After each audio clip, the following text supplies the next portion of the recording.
Hello everybody, I hope you're all well. I'm back. I did not mean to disappear for nearly a month. I actually caught COVID, so I was stuck in bed for literally over a week, so I couldn't actually do any work, but I am back and today I'm going to be talking all about girl boss feminism. You know, feminism, but make it capitalist. I asked you guys over on my Instagram story for your opinions and any articles you wanted to share with me, and before I read all of my DMs, was only really going to discuss whether girl boss feminism was empowering or condescending.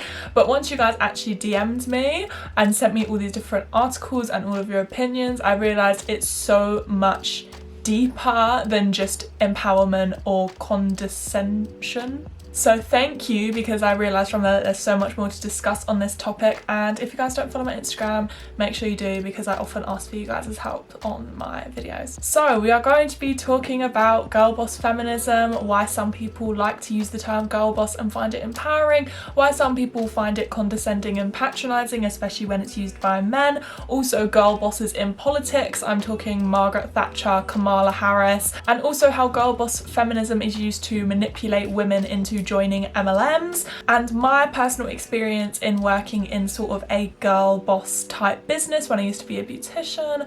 I will be spilling a little bit of tea about that. But just before I get into it, I would just like to thank Dell for sponsoring today's video. The very lovely people at Dell kindly gifted me the XPS 13 laptop. Look how pretty. Not only is this great for young creatives like me and YouTubers and freelancers, but it's also great for university and college students. I know a lot of you guys are at university at the moment. As most of us know, I literally spend hours of my day researching and scripting my videos. So my personal favourite features of the XPS 13 is the built-in Intel Wi-Fi 6 technology and Evo platform. It makes researching so much faster. It's actually 3 times faster than regular Wi-Fi, and also 40% more responsive than a 2-year-old laptop, fun fact. So not only does this make researching and scripting for me so much more seamless and effortless, but also I usually have like over 20 tabs open at a time and it doesn't slow or lag the laptop down. Also the XPS 13 has a 9-hour battery life, so when we aren't in lockdown I can go and work from wherever I want.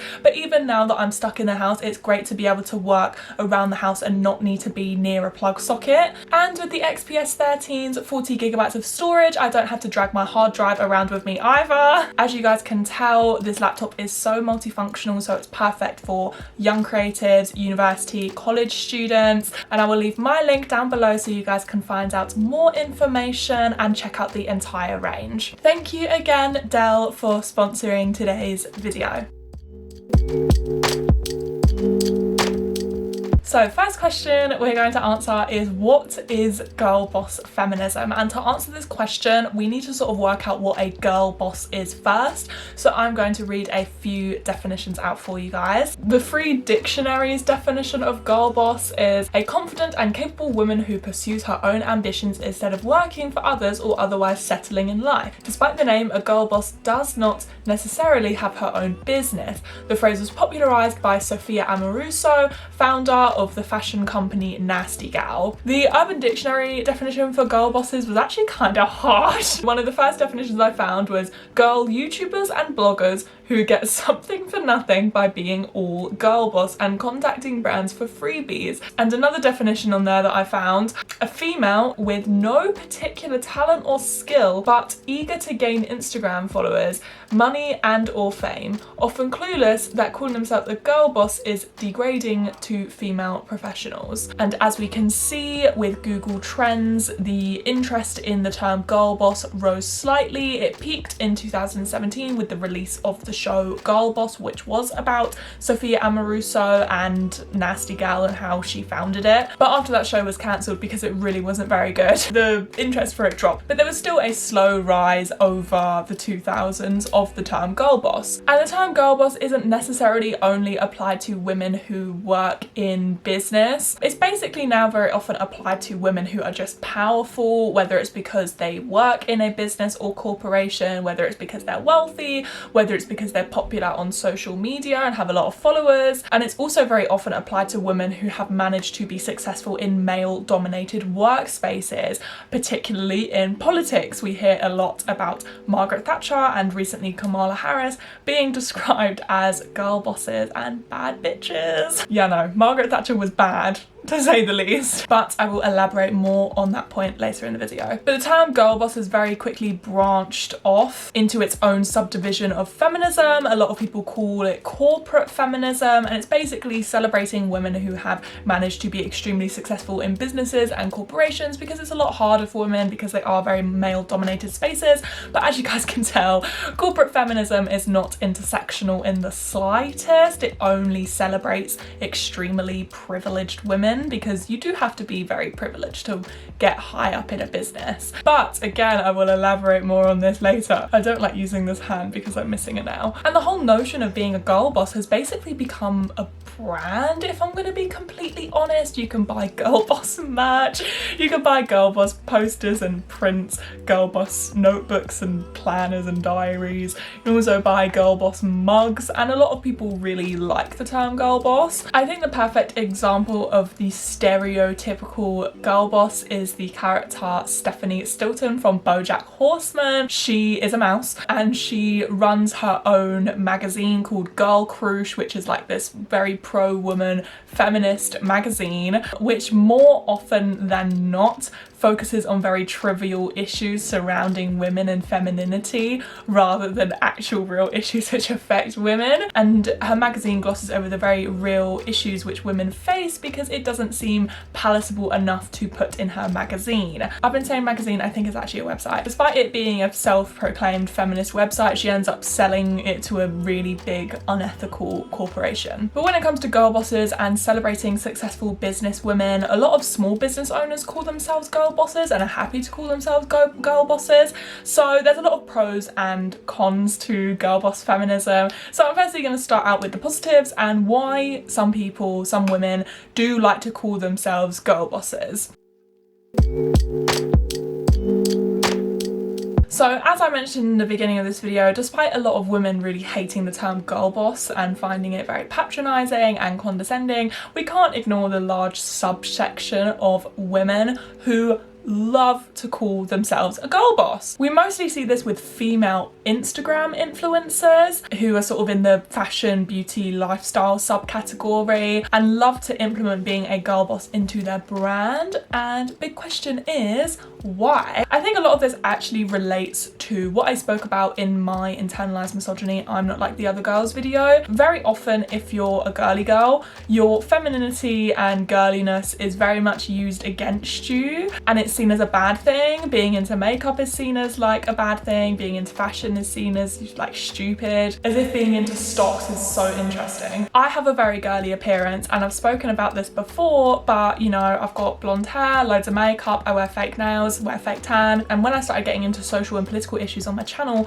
a lot of people would use my girly appearance as a way to dismiss my political opinions. People just don't take women who are into beauty and fashion very seriously. So the fact that so many women have built entire careers from being beauty and fashion influencers is a very big achievement, and it's not just with influencers, it's also with women who work in the beauty, fashion and hair industry as well. So I think that's why a lot of people have implemented the term girl boss into their brand, because the term girl in general is used to condescend women, it's used to patronize women, it's used to belittle them, to infantilize them. So I think a lot of women like to use the term girl boss because it's a way of owning their femininity and their girliness and not being ashamed of it. But that seems to be where all the good sides of being a girl boss end. As I did my research, I realised that a lot of people hate the term girl boss for very good reasons. Let's talk about the negative sides of girl boss feminism.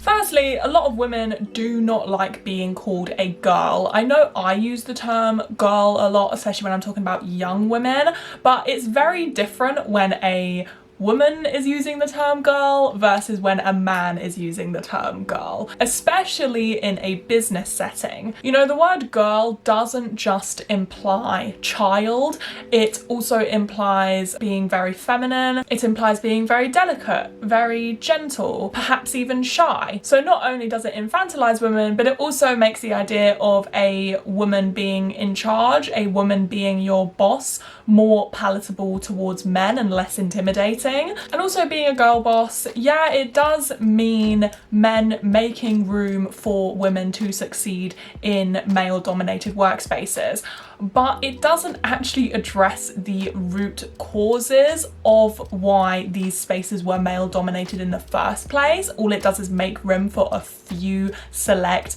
usually white, cis, straight, middle to upper class women to sort of fit themselves in there, you know, to make them look a little bit less sexist. You know, misogyny is so deeply rooted in so many workplaces that it cannot be fixed. You have to tear it down and start all over again, and just putting a few girl bosses in charge is not going to change anything. Also, these very few girl bosses in male dominated businesses, like I said, tend to be white, middle to upper class, straight, cis, etc. You know, being a girl boss is not very intersectional, and a lot of girl bosses do not address their inherent privilege of how they got there in the first place. They just said, oh, I'm a woman and I managed to do it, that means anybody can, which is just so tone deaf. Preaching about if you're a woman you can do anything because I've done it, not only is it ignoring your inherent privilege, it's very individualistic, it's very sort of meritocracy type.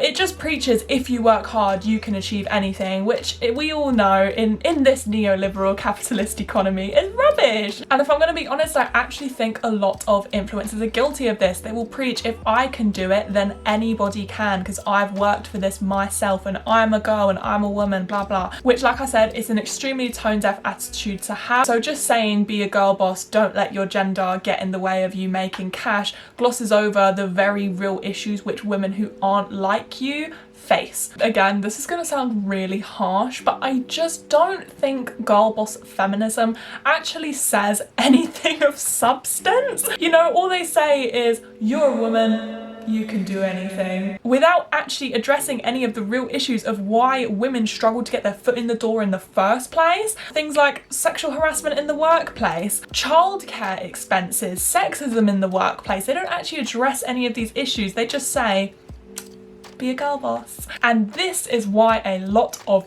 big corporations have picked this up, have picked up this girl boss corporate feminism, because it uplifts women without actually addressing any of the structural issues. And I feel like this is a very obvious statement to make, but you cannot call yourself a feminist if your feminism doesn't include every woman. If your feminism doesn't include women of colour, LGBTQ+ women, working class women, sex workers, then you are not a feminist. Many girl boss type female empowerment companies have actually been caught out partaking in racist behaviour. The brand Reformation, which sells ethically made clothing, the CEO Yale Aflefo stepped down after being accused of racist tendencies such as hiring less qualified white women over more qualified women of colour, and their ad campaigns not featuring many plus size or women of colour. Also, the women's co-working space The Wing, which champions itself for creating workspaces especially for women, is very presentable Instagram feminism. The CEO Audrey Gelman stepped down after her employees accused her of superficial diversity and making women of colour feel insignificant. There's a whole article on the New York Times about it, so I will link that down below. And this is just to name a few. There are many girl boss female empowerment type companies who have been caught out partaking in racist behaviour, which just proves they don't actually care about female empowerment. They just want to look like they care about female empowerment so they can make money. And that's why a lot of people don't like girl boss feminism, because to big businesses it's nothing more than a marketing ploy. Now, I'm going to share a personal experience of when I worked for a girl boss type company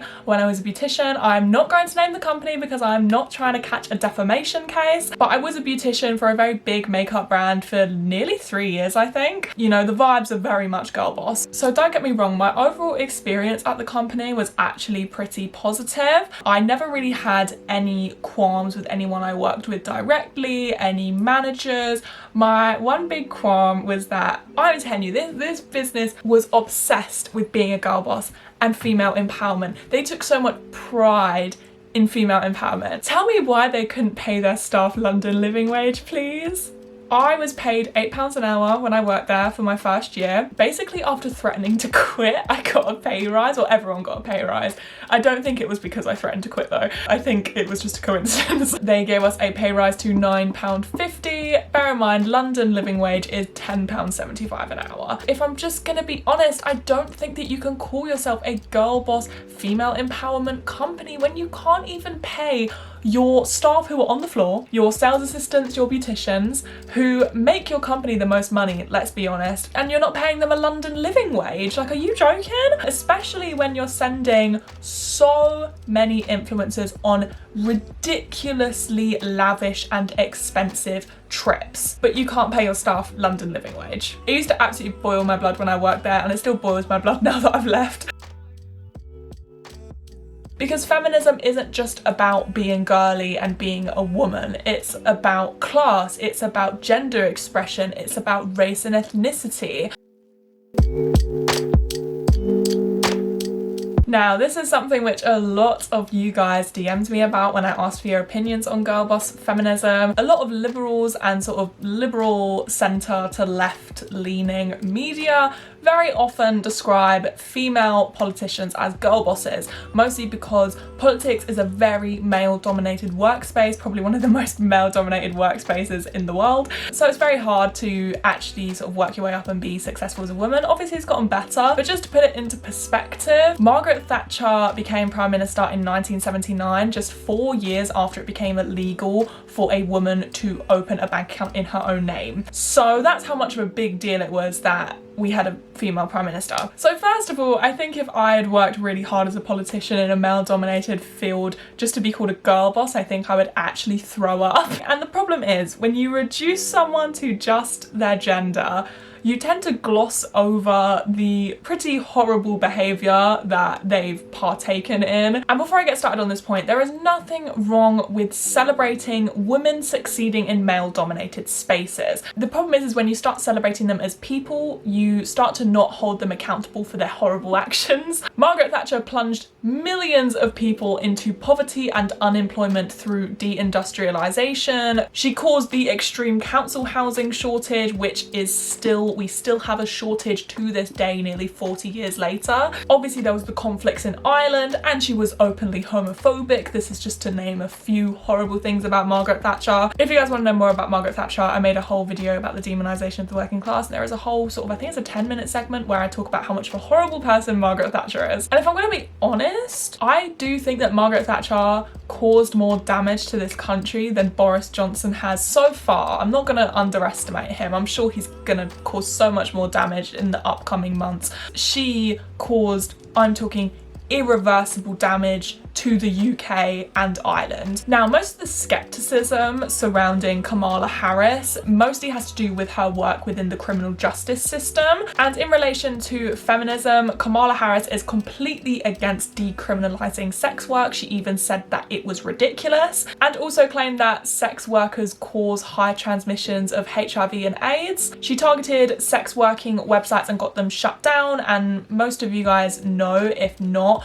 sex working websites are the safest way for sex workers to find clients. She also supported Foster/Sesta, which again is like a scheme to take down sex working websites, drives women to the street to pick up clients, which is usually extremely dangerous. And just to make it worse, she also supports the Nordic model, which, if you guys haven't checked out my video about OnlyFans and sex work, I talk about the Nordic model in that video. Basically, long story short, if you criminalise the client, you are going to have less safe clients approaching sex workers, if you know what I mean. You're more likely to have more dangerous clients approach sex workers who don't care about being arrested for it. But yeah, no, check out my video about sex work if you guys want to know why sex work should be decriminalised. And on top of this, she denied Michelle Norsworthy, a transgender woman who had been incarcerated in a men's prison, the appropriate gender affirming medical care. Basically, I just don't think you can call someone a girl boss or look up to them as if they're some sort of feminist martyr when their feminism doesn't include everyone. She is so against decriminalising sex work when if you literally do 30 minutes of research, you will realise that it is the safest option for sex workers. Like I said, there is nothing wrong with celebrating women who have managed to get their foot in the door in male-dominated spaces, but when you reduce them to just their gender, it's very often that you gloss over their terrible behaviour. Okay, so I don't know about you guys, but I feel like since the birth of social media, in particular Instagram and YouTube, there's been like this new pressure to break societal norms and not work for someone else and work for yourself and become some kind of entrepreneur. You know, not work a 9-to-5 job. Did you just say you work behind a desk? Working for yourself and being your own boss has gained so much popularity over the last 10, maybe even 20 years that if someone doesn't have any entrepreneurial aspirations, they're almost looked down upon, they're almost seen as settling. And the pressure is everywhere, whether it's you should become a freelancer and work for yourself, whether it's you should start your own business, or when it comes to social media, whether you should try and become an influencer, which is one of the most sought after jobs of the 21st century. I'm not anti-influencer yet, alright? The Dubai stuff, I'm getting there. I'm getting there. Obviously, I'm not completely anti-influencer because a lot of my friends are influencers, but obviously there are a lot of problematic things which influencers do. But one type of influencer which irks me so much, not as much as the Dubai jet-setting influencers, but they're close, is the just quit your job and follow your dreams influencer. Oh my god. Usually these influencers are travel influencers. It can be fashion, beauty and lifestyle influencers who are guilty of doing this too. But basically they just completely oversimplify their job and say that anyone could do it because they've succeeded. That means you can do it too. And even if you have absolutely no following, you should just quit your job and try your best and follow your dreams, because if it worked out for them, it's going to work out for you. Again, they don't usually address their inherent privilege. Not everybody can up and leave and just travel the world and make travel vlog couple content. I remember Kodiko made a video about this years ago, which is still one of my favourite YouTube videos, where he talks about, I think it's maybe Create Tyler, I don't know whether he's still about, but you know, blue ass water, hot girls. I think girl boss feminism, again, just encourages people to look down on 9-to-5s and people who work for other people. And as this tweet says, not all of us are meant to be girl bosses. Some of us are meant to be girl employees. Some of us are meant to be girl unemployed. And also I found girl boss feminism tends to look down on women who don't work, whether they are full-time housewives, whether they are stay-at-home mums. They're almost not feminist enough because they're not making their own money, or their partner is the sole earner of their household. The whole thing about feminism is not about going out and getting a job and making loads of money. Feminism is about women making their own decisions with their own bodies and their own lives. And also I just hate the fact that people shit on 9-to-5s. Alright, I'm gonna go on a little tangent. As we all know, I used to be a beautician. I used to have to work evenings, I used to have to work weekends. This isn't me complaining, by the way. I did actually really like my job. I didn't get weekends off, I didn't get evenings off, and I was also on my feet for nearly 8 hours a day. I would have killed for a desk job. Oh my god. I would never understand why I would see people online dissing 9-to-5s, because I'd be like, oh my gosh, imagine just working Monday to Friday 9-to-5. Like, it was still the same hours that I was doing, and I understand that obviously it's hard work, don't get me wrong, and it can be very jarring. I wouldn't have necessarily loved my job, but I would have liked to have been able to sit down at work and get every weekend off and get Christmas off. I had to work over Christmas too. I would have loved that. And this topic of being a girl boss and working for yourself, not working for other people, also making an income whilst being a stay-at-home mum or a housewife, very much relates to the topic of MLMs. Now, I'm not going to get into it because there are so many videos on YouTube about MLMs. I will link some of my favourites down below. I've watched so many of these videos, they're my favourite videos to watch. I love a little bit of MLM discourse. Because of the capitalist hellhole which we live in, mums are shamed for not making any income and choosing to be full-time mums, or they are shamed for working full-time or even part-time because they're not spending enough time with their kids. You know, you're damned if you do, you're damned if you don't. And MLMs usually target mums, or they target military spouses, and they basically guilt trip them and manipulate them with the whole girl boss narrative. I will describe what an MLM is really quickly. An MLM stands for a multi-level marketing scheme, and I'm going to try and explain it as simply as I can, but basically one person, Debbie, hires hires another person called Susan to be on her MLM team. Usually you have to pay money to join a team, you have to buy your own inventory, you don't make any wages, you just make commission from your sales. So Debbie has hired Susan, Susan makes a sale, and Debbie gets a cut of that sale. Susan hires someone called Jenny, Jenny makes a sale, Susan gets a cut of that sale, Debbie gets a cut of that sale. And it goes on and on and on to the people above Debbie, to the people below Jenny. As you guys can probably tell, this sounds quite familiar because it's just a pyramid scheme. And the worst part about MLMs is it's next to nearly impossible to make any sort of profit. Most people don't even make their initial investment back. A lot of women end up going into debt because they just want to succeed. And I'm gonna be honest, unless you're at the very, very top, you are not going to make any sort of profit from being in an MLM. So if you're in an MLM, leave. And if someone approaches you with a business opportunity, Google it, and if it says it's an MLM, don't join it. But yes, this is this video done. To conclude, although girl boss feminism, you know, it empowers girliness and femininity, it really fails to address inherent privilege. It's not very intersectional, and I'm not a big fan. But yes, I hope that you guys enjoyed this video. If you did, don't forget to give it a thumbs up. I never say that, oh my gosh. I will see you guys in a couple of weeks probably for a new video. Bye.